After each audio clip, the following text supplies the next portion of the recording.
What are your first memories of music having a great focus in your life when you were growing up?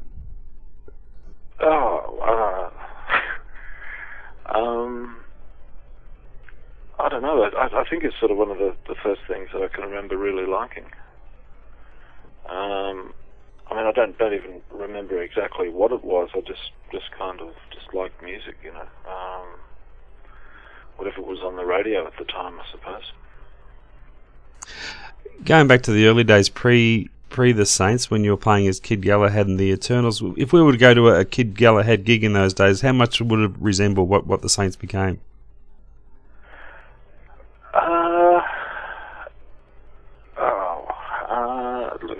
Probably a younger version of the same thing. In a lot of ways, the band was fairly well formed, you know, as an idea. But at the time that we started, I guess, as time sort of went on and we started doing a few more shows, maybe the stuff got a bit faster, you know, which was just sort of nervous energy more than anything. Yeah. The earliest sort of home recordings that I've got, basically it's the sound. It's just maybe a little bit more relaxed. Do you have a good recollection of the session that produced I'm Stranded? Well, it was a pretty quick session, but yeah, reasonably so, I guess. It was night time. We went in, had a few hours booked, recorded it, mixed it in the same session, and took the tape home, and that was it, kind of thing. When you heard the finished product, did you expect the reaction that it did get?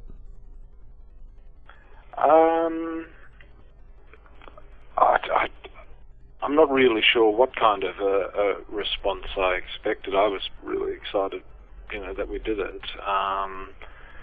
I'm not sure if there was kind of a thought that, oh, this is going to set the world on fire or anything. It was just basically, I just wanted a record out. Yeah. And once we sort of worked out how that process went, then we went ahead and did it, and it sort of took a little while before there was any real response, because, you know, after we did the recording, had to get the record pressed, had to get them back, then send them out, and, you know, it took months and months before there was any kind of real response. But in the meantime, it was a pretty exciting thing to hear yourself on record for the first time. How would you describe the music scene in Brisbane in those early days? Was it a vibrant scene at all? Well, you'd have to. I think that's kind of a very subjective. Look, I wouldn't say it. I wouldn't say it was vibrant. You know, like Brisbane was, to my knowledge, was cover band city. I mean, they were the only bands that you'd see. There may have been, you know, the occasional band playing at the university that was sort of doing something that wasn't primarily covers. It wasn't sort of just, you know, chart based. There might have been a couple of sort of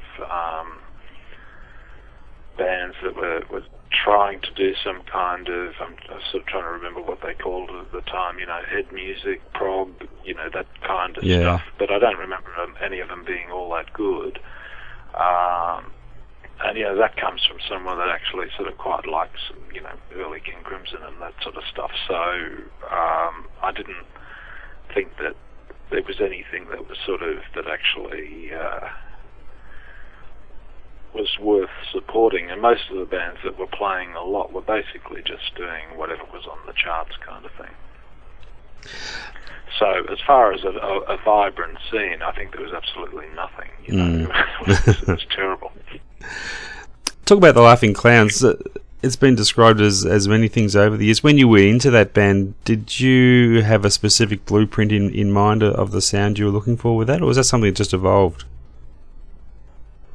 For the Clowns? Yeah. I had a pretty solid. I mean, I think in all cases, it's always a combination of two things. You know, you have an idea for what you're aiming at, and then as you start to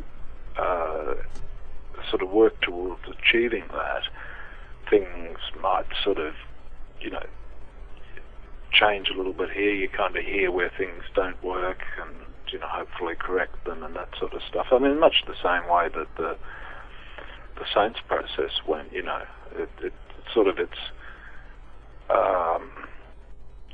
It's not, accidents happen and they're really great in music sometimes, and but, you know, usually you sort of go into it with some kind of an idea. Do you see the Clowns now as a band that probably weren't fully appreciated during their existence? I think during their existence, the Clowns actually did really well.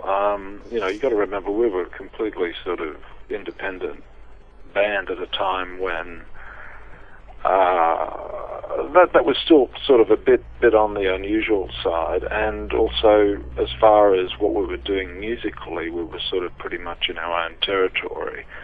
So there wasn't a sort of a ready-made scene to go into. I think the band was actually quite successful, and we used to do quite well when we played live. The record sold okay.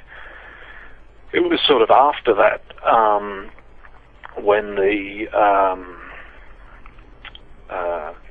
I guess over time the band sort of got a bit forgotten, you know, because oftentimes the albums were sort of out of print, and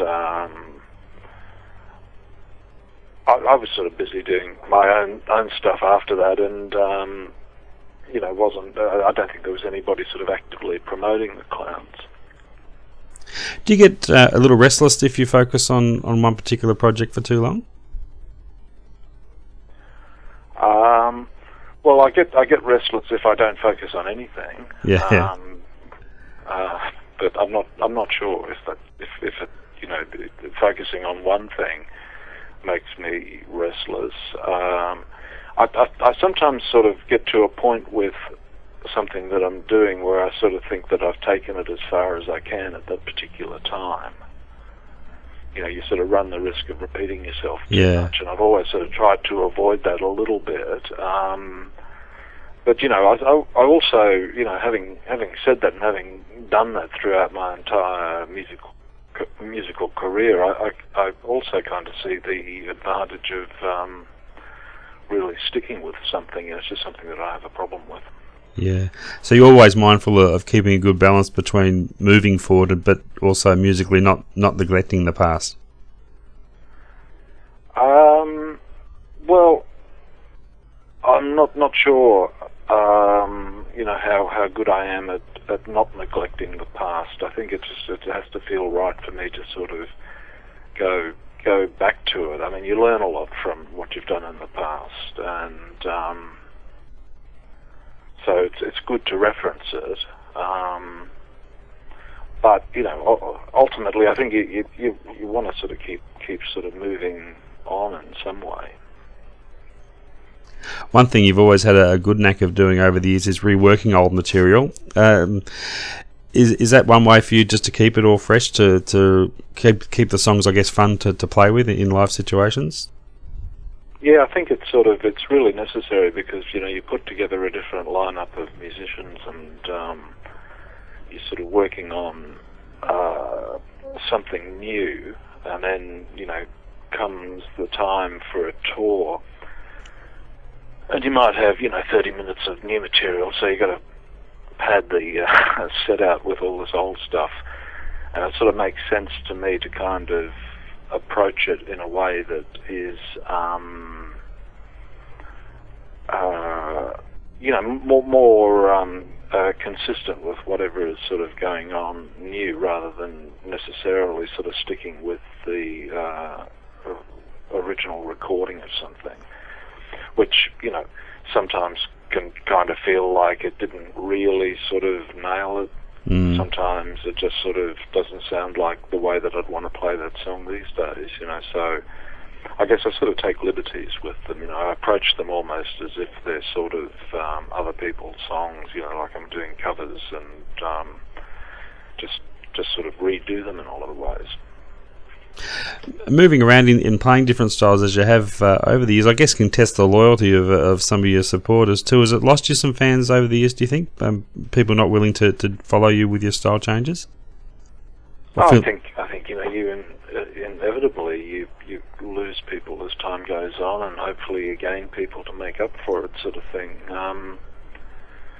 I can't think of many people that do things that are sort of different from record to record that keep everybody. Obviously some people are going to like some things and other people are not. So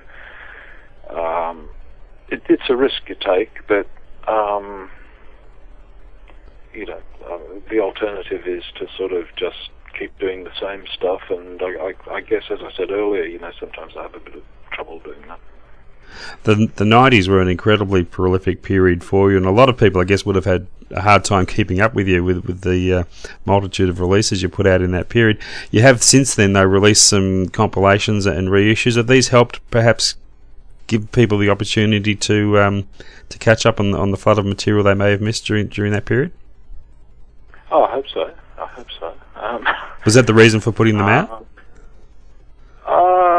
Yeah, I guess. I mean, there haven't been that many. I suppose there have, really, but then you're covering a fair amount of time. I think it largely sort of started with the Saints box set that I remastered a few years ago, and then that was sort of followed by the Clowns box set, and then sort of a solo thing. The solo anthology was basically done just to sort of add some sort of sense of completion to the whole thing. The Clowns compilation had actually been planned for quite a long time, but for one reason or another kept getting put back, and then it just so happened that the Saints compilation was the first one out. Now, the past decade hasn't been as near prolific for you in terms of new product. Any main factors behind that? Oh, look, there's always reasons for whatever happens. Whether I want to talk about them is another matter. Fair enough. Look, a lot of things kind of happened in the last 10 years that sort of interfered with that fairly full-on sort of release schedule that I had going in the 90s. But these things happen, and whether it's good or bad, who knows. Talk about your songwriting. Do you have to be in a particular frame of mind to sit down and write, or can it come at any time? I actually find the best way to write is sort of approaching it in a really. I mean, I don't always do this, but the best way to do it is actually to sort of just actually go to the studio and sit down and start working. If you sort of sit around waiting for inspiration, sometimes you can not get very much done at all. How about the editing process in your songwriting? Is that varied much through the years? Do you do more or less editing now than perhaps you may have in the past?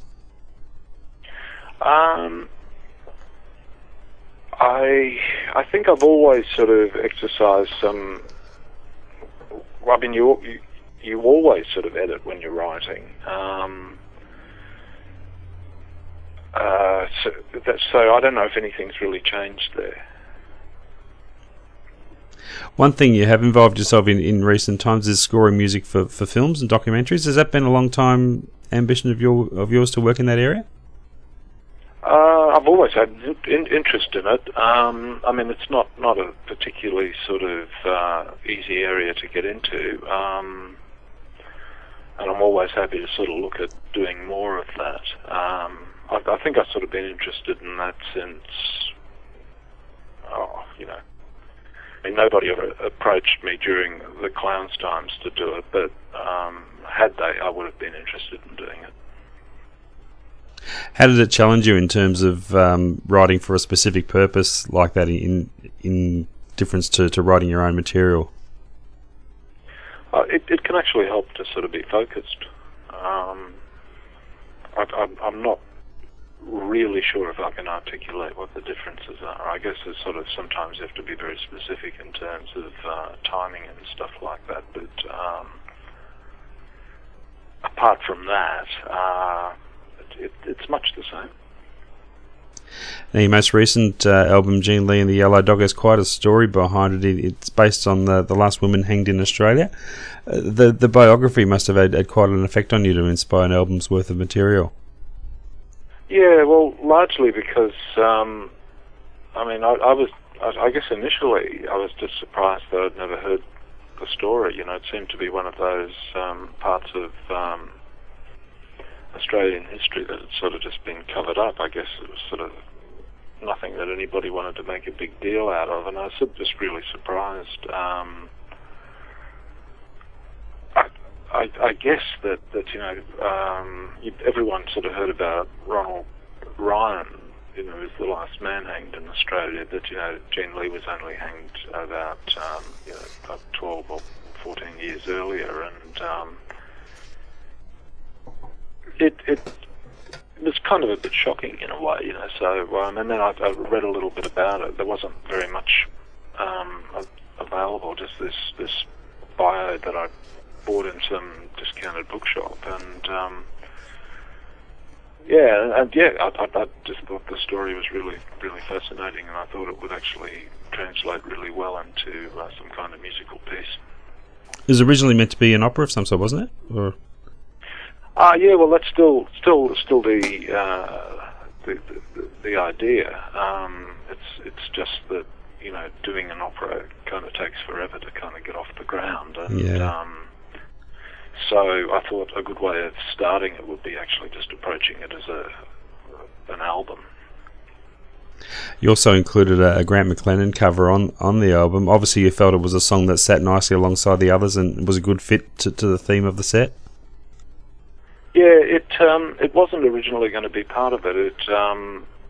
But it was recorded during the same sessions, and so I always had it on the sort of the CD that I had of you know, various rough mixes and stuff, and so I'd be listening to it, and then after a while it just kind of forced its way on there. It just seemed to absolutely fit with the mood of everything, and but yeah, so I mean that's one of those situations. I mean, that wasn't planned. That just, you know, it just seemed to work there. Being one that it does feel comfortable reworking old material, are there any old albums you wish you could go back and do again? Probably most of them, except that the time, you know. I sort of what I think is sort of for me a kind of an interesting area in which I will probably at some stage put a bit of time into actually developing is the notion of looking at the, especially the Clowns material, and just being really kind of ruthless and merciless with it and just ripping it to absolute shreds and kind of starting again. It struck me when I was doing the remastering on Cruel But Fair how kind of distinctive and how in a lot of ways like this the songs still kind of don't sound like anything else, and I'm just sort of wondering, you know, like pulling that stuff apart and just breaking it down to its absolute sort of core components of, you know, just the melody and the lyrics, and just actually seeing how they stand as songs when you take away the sort of the drumming, take away the horns. And I've done it with a couple of them, and they end up sounding, to me, really kind of interesting. So that's probably something that I'm going to work on at some stage, just as a sort of a side project. Are there any great misperceptions you think the music press or music public have had about you that you'd like to put right? No. You feel you've been well represented then over the years?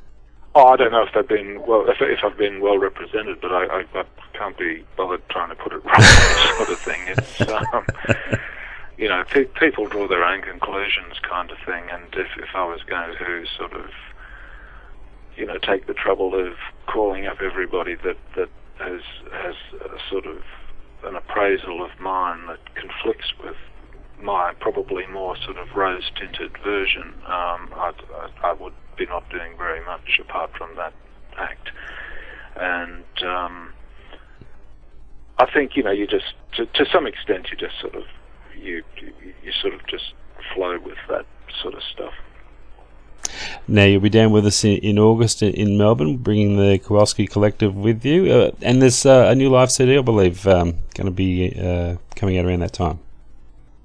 Yeah. Well, I've kind of revived my old Prince Melon label to just to do a couple of things, but one of the things that the label's going to do is release a sort of a series of limited edition live albums and sort of outtakes and kind of just, you know, bits and pieces, and we're just basically looking at, they're only going to be available at the shows or you know, online kind of thing. We're not looking at having them available in stores. It's and as I say, they're all going to be sort of limited edition things. They're just little keepsakes, I guess, for people that are interested enough in the stuff, and you know, they'll all be sort of sold at friendly prices and all that sort of shit. So yeah, it's a kind of a little side project at the moment. Fantastic. And the shows you're doing in August, what's going to be the basis of those shows in terms of material? Well, we haven't got a new album out, sort of thing, so we'd be looking at doing a lot of older stuff, I guess. There, as always, and I guess this sort of also links in with the live album sort of series. I mean, you know, as you mentioned earlier, oftentimes the versions of things we do are quite different, and so sometimes these versions that we play live are you know, substantially different from anything that has kind of come out of a studio project, and so the live albums are going to sort of reflect that a little bit, and I guess that's sort of what we do in the actual live show. Right. And just before I let you go, Ed, what else is in your books for the rest of 08? I've been commissioned to do a sort of an orchestral piece for next year's Queensland Music Festival, so I've got to sort of start looking at how to approach that. There's the ongoing development of the Gene Lee project. Then there's this sort of something that I haven't done for quite a while is actually do some very heavily acoustically based stuff. So I'm looking at starting on that project. And apart from that, at this stage, I think that'll probably take up most of the year. Yep, sounds like busy times ahead. We'll look forward to all of that, and we'll look forward to seeing you at the Northcote Social Club on the 16th. Yeah, thanks very much. Thanks for your time, Ed. Much appreciated. Yeah, look, sorry, I somebody called. Just I had to. I sort of couldn't get him off the phone, actually. So sorry for that slight delay. No problem. We got there eventually. Okay, great. Good on you. Thanks for your time, Ed. All right, my pleasure. See ya. See you later. Bye.